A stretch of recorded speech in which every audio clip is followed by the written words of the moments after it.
Hello everybody, Matt here, back again with another video for you.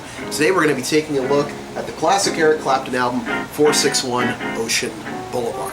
It was recorded between April and May of 1974, and it was released in July of that year. It was produced under the RSO label, Robert Stigwood Organization, and it was produced by Tom Dowd. Outside of being a legend in the recording industry, Dowd was also known for being one of the scientists who worked on the Manhattan Project. Yes, that Manhattan Project. I might have to do a video on him. I did a little reading on him. He's a pretty interesting dude, considering he went from creating the atomic bomb to creating this album, so whatever. Very cool. This was an important album for Eric Clapton, as it was the first one that he recorded after he beat his heroin addiction. While he was getting clean, he worked on a farm and he listened to a bunch of old records and he listened to a bunch of new records, and that's what influenced him to want to make this particular album. From this inspiration, he created a demo of most of the songs that would appear on the album, and he called it Simply Superb. I don't know if any of those demos exist. I know there's been a couple special editions of this album released. I don't know if any of them are on there, but I'd like to hear those. I'm sure they're pretty cool.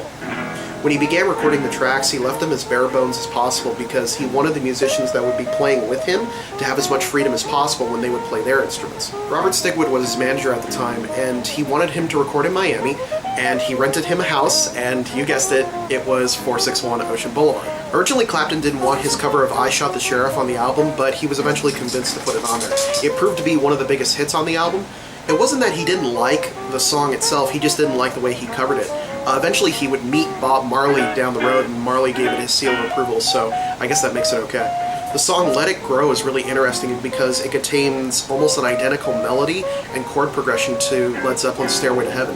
Whether this was a coincidence or intentional kind of remains to be seen.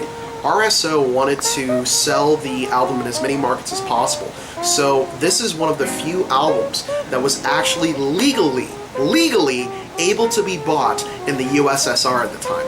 Of course, after the album was released, people started flocking to the house to get pictures, treating it like a tourist attraction. It got so bad that they had to take the numbers off the house. I really love this album. I think it's really good.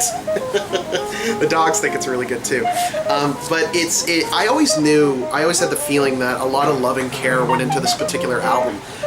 And by doing this research and listening to it over again and reading up on how they made it and stuff, it's very evident that that's what happened here, that it's a man playing from the depths of his soul. This is one of those perfect lazy weekend albums. You put it on, have a drink, open up the windows and just relax. It's really got that kind of good early summer feel to it. So, and of course we're in early summer right now, so definitely want to check this album out, and if you don't have it in your collection, yeah, definitely get it, especially if you're a Clapton fan, and if you're a blues fan or just a rock fan or a music fan or whatever. I highly recommend this album. It's really, really good.